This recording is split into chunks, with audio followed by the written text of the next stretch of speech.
Newsflash, President-elect Trump really picked the wrong candidate to head up the VA, a Dr. Shulkin, who was an Obama appointee in 2015.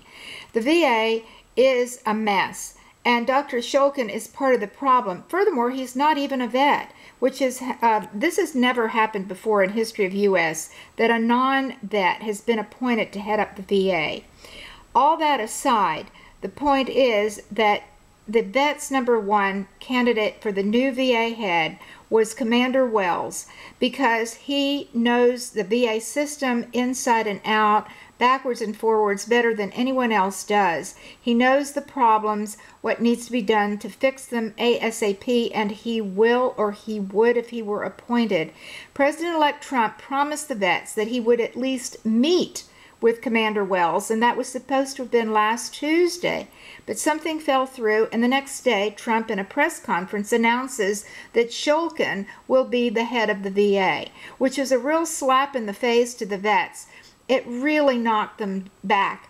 They were actually felt betrayed, and they wrote an email to Dr. Shulkin and very graciously said that the Commander Wells would work with him.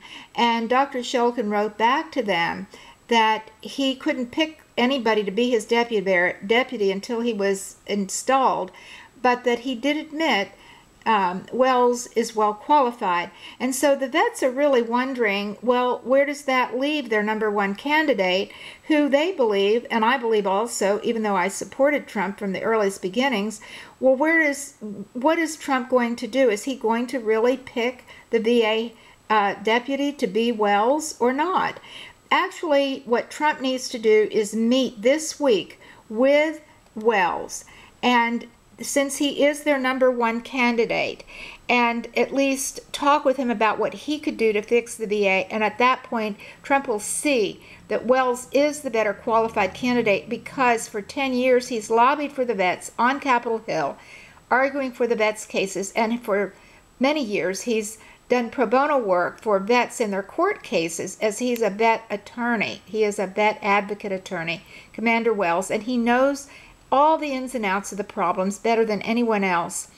Remember that the VA, the vets, were hopeful that their candidate would be picked by Trump to head up the VA to make these necessary changes so that the vets will continue, so that they'll live. And remember, our first Commander-in-Chief, General Washington, valued his vets more than anything else, and at his farewell address, there wasn't a dry eye in the place. So please, contact Trump and tell him that he needs to at least meet the vet's #1 choice, Commander Wells, this week, ASAP, before it's too late. And there will be hope for change. The necessary, desperate changes that need to happen at the VA will happen under Commander Wells' regime, and most likely not under the Obama pick, Dr. Shulkin. Trump can be reached on Twitter at RealDonaldTrump, and his transition team, which is at Transition2017. That's Transition 2017. Please, everybody, Twitter them. Go to Twitter today. Send them tweets that they need to meet with Commander Wells this week to pick and at least meet with their choice, Commander Wells. Thank you.